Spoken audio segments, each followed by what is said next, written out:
मुंशी प्रेमचंद के प्रसिद्ध उपन्यास निर्मला के 7वें भाग का वाचन रोशनी की आवाज़ में। जो कुछ होना था हो गया, किसी की कुछ न चली। डॉक्टर साहब निर्मला के देह से रक्त निकालने की चेष्टा ही कर रहे थे कि मनसाराम ने अपने उज्ज्वल चरित्र की अंतिम झलक दिखाकर इस भ्रमलोक से विदा हो लिए। कदाचित इतनी देर तक उनके प्राण निर्मला की ही राह देख रहे थे। उसे निष्कलंक सिद्ध किए बिना वे देह को कैसे त्याग देते। अब उनका उद्देश्य पूरा हो गया था। मुंशी जी को निर्मला के निर्दोष होने का विश्वास हो गया था। पर कब? जब हाथ से तीर निकल चुका था, जब मुसाफिर ने रकाब में पांव डाल लिया था। पुत्र शोक में मुंशी जी का जीवन भर भार स्वरूप हो गया। उस दिन से फिर उनके होठों पर हंसी न आई। यह जीवन अब उन्हें व्यर्थ सा जान पड़ता था। कचहरी जाते, मगर मुकदमों की तैयारी करने के लिए नहीं, केवल दिल बहलाने के लिए। घंटे 2 घंटे में वहाँ से उतकाकर चले आते। खाने बैठते तो मुंह में कौर न जाता। निर्मला अच्छी से अच्छी चीज़ पकाती, पर मुंशी जी 2-4 कौर के से अधिक खा न सकते। ऐसा जान पड़ता कि कौर मुंह से निकल आता है। मनसाराम के कमरे की ओर जाते ही उनका हृदय टूक टूक हो जाता। जहाँ उनकी आशाओं के दीपक जला करते थे, वहाँ अब अंधकार छाया हुआ था। उनके 2 पुत्र और भी थे, लेकिन दूध देती गाय मर गई तो बछिया का क्या भरोसा। जब फूलने फलने वाला वृक्ष गिर गया तो नन्हे नन्हे पौधों से क्या आशा। यूँ तो जवान बूढ़े सभी मरते हैं, लेकिन दुख इस बात का था कि उन्होंने स्वयं लड़के की जान ली। जिस दम बात याद आ जाती तो ऐसा मालूम होता कि उनकी छाती फट जाएगी, मानो हृदय बाहर निकल पड़ेगा। निर्मला को पति से सच्ची सहानुभूति थी। जहाँ तक हो सकता वह उनको प्रसन्न रखने की फिक्र करती थी और भूल कर भी पिछली बातें जबान पर न लाती थी। मुंशी जी उससे मनसाराम की कोई चर्चा करते ही शर्माते थे। उनको कभी कभी ऐसी इच्छा होती कि एक बार निर्मला से अपने मन के सारे भाव खोल कर रख दूँ, लेकिन लज्जा रोक लेती थी। इस बातें उन्हें सांत्वना भी न मिलती थी, जो अपनी व्यथा कह डालने से दूसरों को अपने गम में शरीक कर लेने से प्राप्त होती है। मवाद बाहर न निकलकर अंदर ही अंदर अपना विष फैलाता जाता था। दिन दिन देह खुलती जाती थी। इधर कुछ दिनों से मुंशी जी और उन डॉक्टर साहब में जिन्होंने मनसाराम की दवा की थी, याराना हो गया था। बेचारे कभी कभी आकर मुंशी जी को समझाया करते, कभी कभी अपने साथ हवा खिलाने के लिए खींच ले जाते।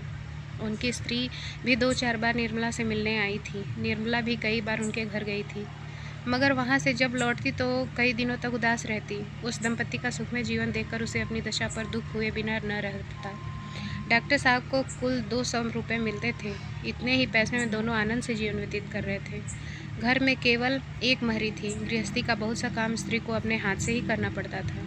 गहने भी उसकी देह पर बहुत कम थे, पर उन दोनों में वह प्रेम था जो धन की तृण की बराबर परवाह नहीं करता। पुरुष को देखकर स्त्री का चेहरा खिल उठता था, स्त्री को देखकर पुरुष निहाल हो जाता था। निर्मला के घर में धन इससे कहीं अधिक था। आभूषणों से उसकी देह फटी पड़ती थी। घर का कोई काम उसे अपने हाथ से न करना पड़ता था। पर निर्मला संपन्न होने पर भी अधिक दुखी थी और सुधा विपणन होने पर भी सुखी थी। सुधा के पास कोई ऐसी वस्तु थी जो निर्मला के पास न थी, जिसके सामने उसे अपना वैभव तुच्छ जान पड़ता था। यहाँ तक कि वह सुधा के घर गहने पहनकर जाने में भी शर्माती थी। एक दिन निर्मला डॉक्टर साहब के घर आई तो उसने बहुत उदास होकर देखा। सुधा ने पूछा, बहन आज बहुत उदास हो, वकील साहब की तबीयत तो अच्छी है ना? निर्मला, क्या कहूँ सुधा, उनकी दशा दिन दिन खराब होती जाती है। कुछ कहते नहीं बनता, न जाने ईश्वर को क्या मंजूर है। सुधा, हमारे बाबूजी तो कहते हैं कि उन्हें बाहर जाने की ज़रूरत है। कुछ पहले कुछ कहते ही बना, न जाने ईश्वर को। सुधा, उन्हें कहीं जलवायु बदलने के लिए जाने की ज़रूरत है, नहीं तो कोई भयंकर रोग खड़ा हो जाएगा। कई बार वकील साहब से कह भी चुके हैं, पर वह यही कह देते हैं कि मैं तो बहुत अच्छी तरह से हूँ, मुझे कोई शिकायत नहीं, आज तुम कहना। निर्मला, जब डॉक्टर साहब की नहीं सुने तो मेरी क्या सुनेंगे? यह कहते कहते निर्मला की आंखें डबडबा आई और जो शंका इधर महीनों से उसे हृदय को विकल करती रहती थी, मुंह से निकल पड़ी। अब तक उसने उस शंका को छिपाया था, पर अब न छिपा सकती। बोली, बहन मुझे लक्षण कुछ अच्छे नहीं मालूम होते, देखें भगवान क्या करते हैं। सुधा, तुम आज उनसे खूब जोर देकर कहना कि जलवायु बदलने चाहिए। 2-4 महीने बाहर रहने से बहुत ही बातें भूल जाएंगे। मैं तो समझती हूँ शायद मकान बदलने से भी उनके शौक कुछ कम हो जाएं। तुम कहीं बाहर जा भी न सकोगी। यह कौन सा महीना है? निर्मला, 8वां महीना बीत रहा है। यह चिंता तो मुझे और भी मारे डालती है। मैंने तो इसके लिए ईश्वर से प्रार्थना न की थी। यह बला मेरे सिर न जाने क्यों मर दी। मैं बड़ी अभाग्नी हूँ बहन। विवाह के 1 महीने पहले पिताजी का देहांत हो गया। उनके मरते ही मेरे सिर शनिचर सवार हो गया। जहाँ पहले विवाह की बातचीत पक्की हुई थी, उन लोगों ने आंखें फेर ली। बेचारी अम्मा को हारकर मेरा विवाह यहाँ पर करना पड़ा। अब छोटी बहन का विवाह होने वाला है, देखें उसकी नाव किस घाट जाती है। सुधा, जहाँ पहले विवाह की बातचीत हुई थी, उन लोगों ने इनकार क्यों कर दिया। निर्मला, यह तो वे ही जाने। पिताजी न रहे तो सोने की गठरी कौन देता। सुधा, यह तो नीचता है। कहाँ के रहने वाले थे। निर्मला, लखनऊ के। नाम तो याद नहीं है। आबकारी के कोई बड़े अफसर थे। सुधा ने गंभीर भाव से पूछा, और उनका लड़का क्या करता था। निर्मला, कुछ नहीं, कहीं पढ़ता था, पर बड़ा होनहार था। सुधा ने सिर नीचा करके कहा, उसने अपने पिता से कुछ न कहा था।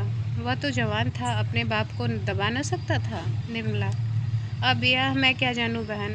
सोने की गठरी किसे प्यारी नहीं होती। जो पंडित मेरे यहाँ से संदेश लेकर गया था, उसने तो यही कहा कि लड़का ही इनकार कर रहा था। लड़की की माँ अलबत्ता देवी रूप थी। उसने पुत्र और पति दोनों ही को समझाया, पर उनकी कुछ न चली। सुधा, मैं तो उस लड़के को पाती तो खूब आड़े हाथों लेती। निर्मला, मेरे भाग में जो लिखा था वह हो चुका। बेचारी कृष्णा पर न जाने क्या बीतेगी। संध्या के समय निर्मला के जाने के बाद जब डॉक्टर साहब बाहर से आए, तो सुधा ने कहा, क्यों जी, तुम उस आदमी का क्या कहोगे जो एक जगह विवाह ठीक कर लेने के बाद फिर लो बस किसी दूसरी जगह। डॉक्टर सिन्हा ने स्त्री की ओर कौतूहल से देखकर कहा, ऐसा नहीं करना चाहिए। और क्या। सुधा, यह क्यों नहीं कहते कि ये घोर नीचता है, पहले सिरे का कमीनापन है। सिन्हा, हाँ, यह कहने में भी मुझे इनकार नहीं। सुधा, किसका अपराध बड़ा है, वर का या वर के पिता का। सिन्हा की समझ में अभी तक नहीं आया कि सुधा ने इन प्रश्नों का आशय क्या है। विस्मय से बोली, जैसी स्थिति हो, अगर वह पिता का अधीन हो तो पिता का ही अपराध समझो। सुधा, अधीन होने पर भी क्या जवान आदमी का कोई अपना कर्तव्य नहीं है। अगर उसे अपने लिए नए कोट की जरूरत हो तो वह पिता के विरोध करने पर भी उसे रो रो कर मना लेता है। क्या ऐसे महत्व के विषय में वह अपनी आवाज़ पिता के कानों तक नहीं पहुंचा सकता। यह कहो कि वह और उसका पिता दोनों अपराधी हैं, परंतु वह अधिक। बूढ़ा आदमी सोचता है, मुझे तो सारा खर्च संभालना पड़ेगा, कन्या पक्ष से जितना ऐड सकूं उतना ही अच्छा। मगर वर का धर्म है कि यदि वह स्वार्थ के हाथों बिल्कुल बिक नहीं गया तो अपने आत्मबल का परिचय दे। अगर वह ऐसा नहीं करता तो मैं तो कहूँगी कि वह लोभी है और कायर भी। दुर्भाग्यवश ऐसा ही एक प्राणी मेरा पति है, और मेरी समझ में ये नहीं आता कि किन शब्दों में उसका तिरस्कार करूं। सिन्हा ने हिचकिचाते हुए कहा, वर वह दूसरी बात थी। लेन देन का कारण नहीं था, बिल्कुल दूसरी बात थी। कन्या के पिता का देहांत हो गया था। ऐसी दशा में हम लोग क्या करते। यह भी सुनने में आया था कि कन्या में कोई ऐब है। वह बिल्कुल दूसरी बात थी। मगर तुमसे ये कथा किसने कही।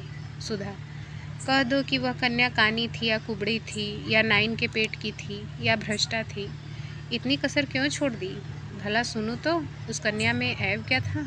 सिन्हा, मैंने देखा तो ना था, सुनने में ही आया था कि उसमें कोई ऐब था। सुधा, सबसे बड़ा ऐब यही था कि उसके पिता का स्वर्गवास हो गया और वह कोई लंबी चौड़ी रकम न दे सकती थी। इतना स्वीकार करते क्यों झेपते हो। मैं कुछ तुम्हारे कान तो काट न लूँगी। अगर 2-4 फिक्रे कहूँ तो इस कान से सुनकर उस कान से उड़ा देना। ज़्यादा ची पापड़ करूँ तो छड़ी से भी काम ले सकते हो। औरत जात डंडे से ही तो ठीक रहती है। अगर उस कन्या में कोई ऐब था तो मैं कहूँगी लक्ष्मी भी ऐब ही है, तुम्हारी छोटी सी, बस। और क्या कहूँ, तुम्हें तो मेरे पाले पड़ना था। सिन्हा, तुमसे किसने कहा कि वह ऐसी थी वैसी थी, जैसे तुमने किसी से सुनकर मान लिया।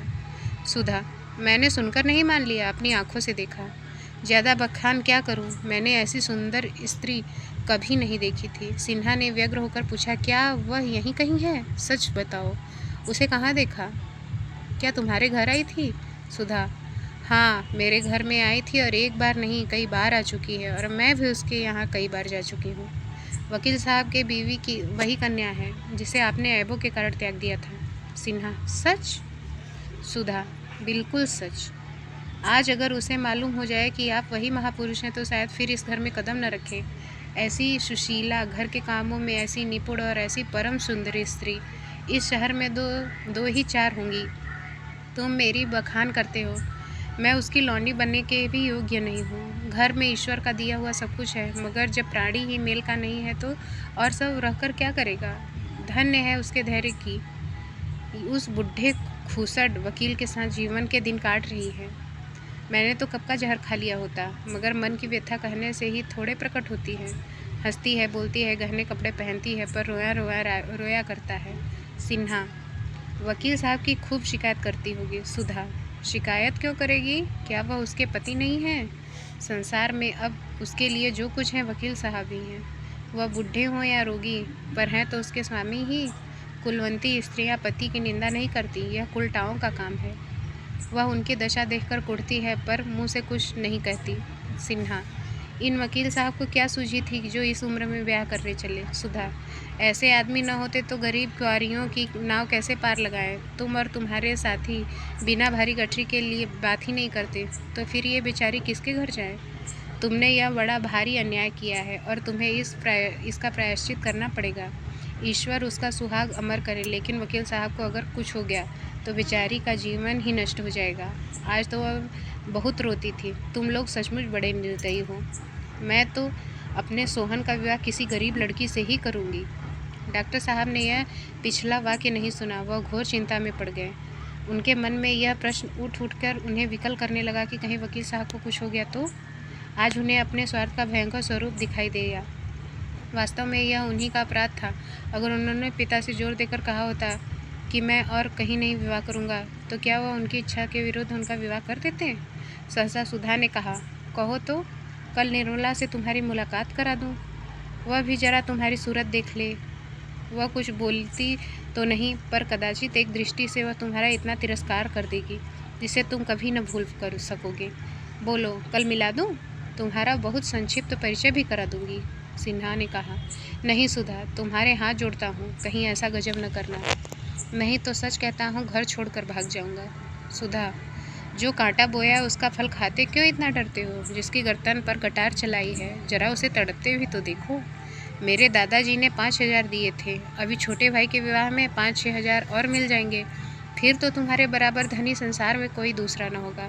11,000 बहुत होते हैं। बाप रे बाप, 11,000 उठा उठा कर रखने लगे तो महीनों लग जाएंगे, अगर लड़के उड़ाने लगे तो पीढ़ियों तक चलेंगे।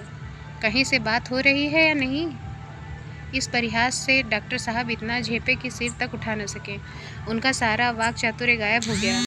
नन्हा सा मुंह निकल आया, मानो मार पड़ गई हो। इसी वक्त किसी ने डॉक्टर साहब को बाहर से पुकारा। बेचारे जान लेकर भागे।